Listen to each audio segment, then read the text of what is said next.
carteira assinada. A expressão significa trabalho formal, com a garantia de direitos básicos do trabalhador, como salário, férias, fundo de garantia e previdência.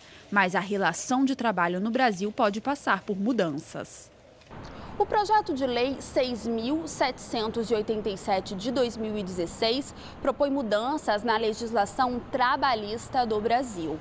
Este projeto é de autoria do governo federal e tramita na Câmara em Brasília desde dezembro do ano passado. Lá na Câmara foi formada uma comissão especial para analisar esta matéria. A comissão é formada por deputados federais, entre eles 2 do Espírito Santo, os deputados Helder Salomão e Sérgio Vidigal. Eles estiveram na Assembleia Legislativa do Estado e promoveram um seminário para falar sobre os temas mais polêmicos que envolvem este projeto de lei. E agora você vai conferir as principais mudanças propostas pelo governo. Os contratos temporários podem ser estendidos de 90 para 120 dias. A jornada parcial, de 25 horas semanais, passa para 30 horas. Nesse tipo de contrato, o funcionário também poderá vender 10 dias de férias. A multa aumenta de um salário mínimo para R$ 6.000 para grandes empresas com funcionários sem carteira assinada. No caso das pequenas e microempresas, o valor é de R$ 1.000 por empregado.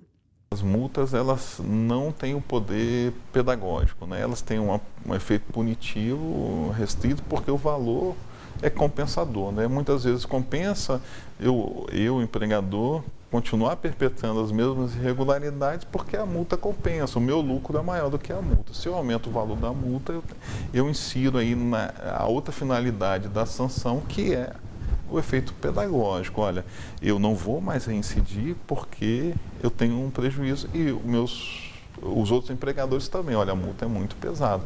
Outro ponto de debate da reforma trabalhista é o acordo coletivo, que passa a ter força de lei em alguns temas. A mudança mais polêmica talvez seja prevalecer a vontade coletiva sobre o que o legislador, que representa a vontade da sociedade, dispôs, né? Então, nós não podemos ter uma negociação coletiva sem que tenhamos condição de igualdade, de liberdade. E isso vai realmente enfraquecer a atividade legislativa e vai resultar em sonegação de direitos, em redução de direitos. A jornada de trabalho é um dos temas que poderá ser resultado de acordo coletivo. Na prática, hoje você tem, em regra, uma jornada de 8 horas. E uma duração de trabalho de 44 horas por semana, podendo ser estendida por 2 horas diárias. Então, a sua jornada, no máximo, é de 10 horas. Algumas atividades, o Tribunal Superior do Trabalho já admite que você faça uma escala de 12 horas de trabalho por 36 horas de descanso. Se for aprovado o projeto, essa jornada de 12 horas pode vir a regra, sem que haja incremento salarial, por exemplo, sem que haja remuneração das horas extraordinárias. A mudança também permite que as férias sejam divididas em 3 períodos. As férias, em regra, elas são de 30 dias corridos, contínuos, né, corridos. E com essa mudança, esse talvez seja um aspecto benéfico para mascarar os aspectos maléficos do projeto, né? Então você vai poder administrar suas férias em 2 ou 3 períodos, conforme seja. Então você pode emendar, por exemplo, com o feriado da Páscoa, da Semana Santa e aumentar, ou do Carnaval, e aumentar seu período de descanso. Outra alteração é no período de deslocamento dentro da própria empresa.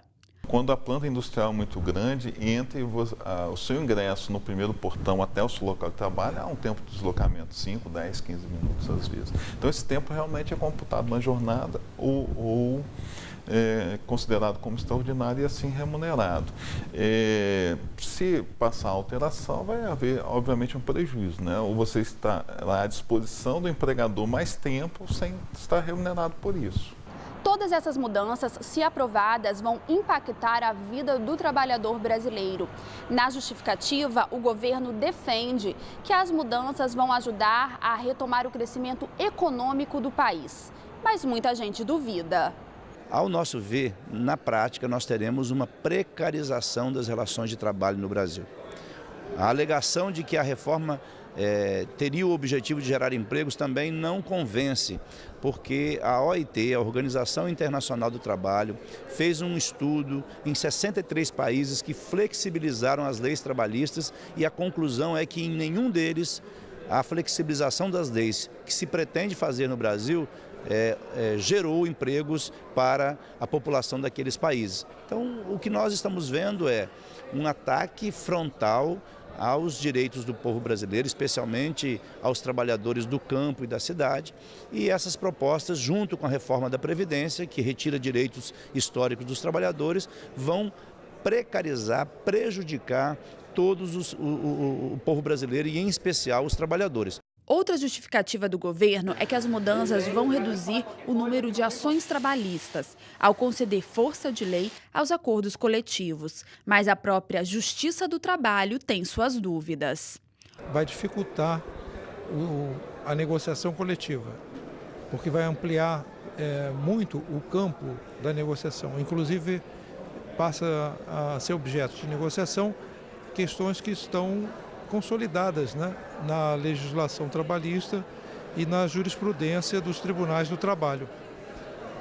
Isso vai criar dificuldades para os sindicatos fortes e vai criar problemas intransponíveis para os sindicatos fracos.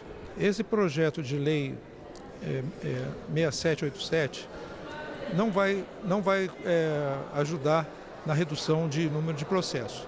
Talvez até estimule uma judicialização ainda maior. O governo também defende que a legislação em vigor precisa ser atualizada, argumento também contestado.